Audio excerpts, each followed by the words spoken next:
Presiden dan Wakil Ketua Microsoft, Brad Smith, berbicara soal perang teknologi antara Amerika Serikat dan Eropa dengan China.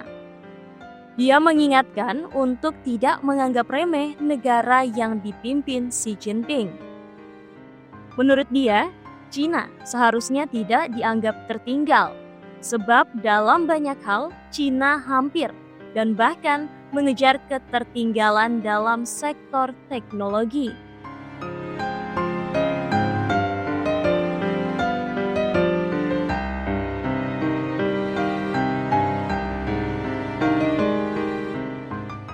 Halo, Academicians. Teknologi saat ini sedang menjadi medan pertempuran terbesar antara dua negara adidaya, Amerika Serikat dan China. Persaingan ini lebih dari sekedar teknologi. Ini adalah pertarungan untuk masa depan dunia. Bagaimana langkah kedua negara ini mempengaruhi kita, termasuk di Indonesia? Di video ini kita akan membahas perang artificial intelligence ini, langkah-langkah strategis mereka, dampak global, dan yang paling penting, apa arti dari semua ini bagi kita di Indonesia. AI adalah teknologi yang merevolusi berbagai aspek kehidupan. Berikut adalah alasan utama mengapa artificial intelligence menjadi pusat persaingan antara Amerika Serikat dan China. Yang pertama, ekonomi global. Artificial intelligence mendorong inovasi industri seperti otomotif, teknologi finansial, dan kesehatan. Negara yang memimpin artificial intelligence akan mengontrol sebagian besar dari ekonomi global. Dan yang kedua, militer dan keamanan nasional. Artificial intelligence digunakan dalam drone, pengawasan, dan pertahanan. Teknologi ini bisa menjadi senjata strategis yang sangat-sangat berpengaruh. Ketiga, inovasi masa depan. Dari kendaraan otonom hingga robotika, artificial intelligence adalah fondasi dari inovasi masa depan yang akan mengubah cara hidup kita. Amerika Serikat dan China paham bahwa siapapun yang memimpin dalam artificial intelligence akan memiliki kekuatan besar, baik secara ekonomi maupun geopolitik. Sebagai pemimpin teknologi dunia,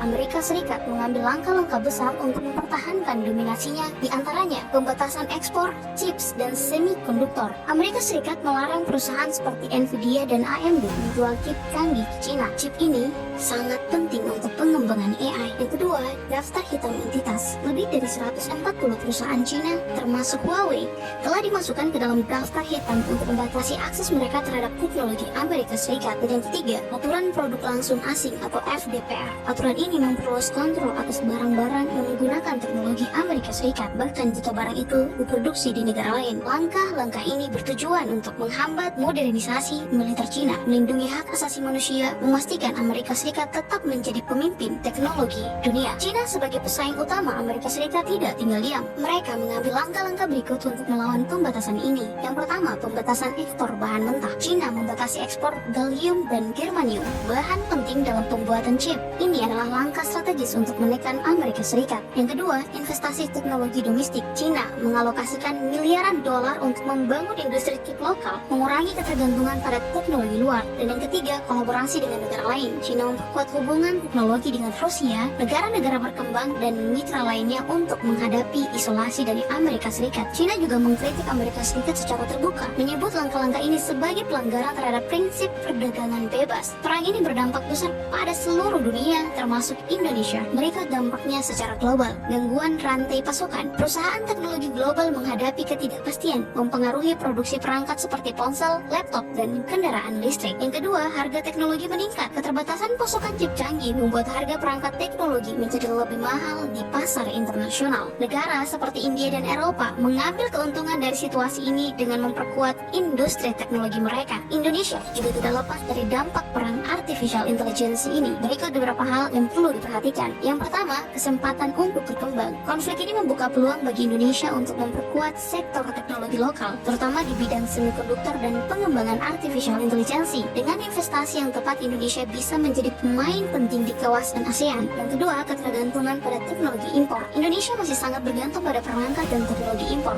Jika harga chip meningkat, ini akan berdampak pada harga barang elektronik di pasar domestik. Dengan fokus pada teknologi dan pendidikan artificial intelligence, Indonesia dapat menciptakan tenaga kerja yang siap bersaing secara global. Yang keempat, Indonesia perlu menjalin hubungan baik dengan kedua negara, Amerika Serikat dan China, untuk mendapatkan manfaat teknologi tanpa terlibat dalam konflik mereka. Perang artificial intelligence Chance antara Amerika Serikat dan China adalah pertarungan besar di era digital dengan dampak yang menjangkau ke seluruh dunia termasuk Indonesia. Sebagai bangsa, kita harus memanfaatkan peluang ini untuk memperkuat sektor teknologi dan memastikan kita tidak hanya menjadi penonton dalam revolusi teknologi ini. Menurut kalian, bagaimana Indonesia bisa mengambil peran dalam situasi ini? Apakah kita harus mendekat ke Amerika Serikat atau China, atau justru fokus membangun teknologi sendiri?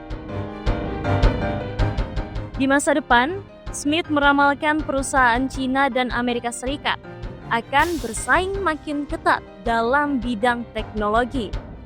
Pada akhirnya, Amerika Serikat dan Eropa akan bekerja sama untuk melakukan sesuatu, termasuk kemajuan pada AI di seluruh dunia. Ramalan lainnya adalah akan ada suatu masa saat beberapa teknologi bakal berpindah ke China. Namun, keputusan ini bukan berasal dari para perusahaan tersebut. Smith juga mengatakan masih terlalu dini menilai keadaan akan lebih menantang terkait perdagangan China saat kepemimpinan Amerika Serikat beralih ke Donald Trump nantinya. Perusahaan tidak bisa sembarangan untuk masuk ke pasar China. Dia menjelaskan bisnis itu hanya bisa dilakukan jika diinginkan pemerintah China dan Amerika Serikat mengizinkannya.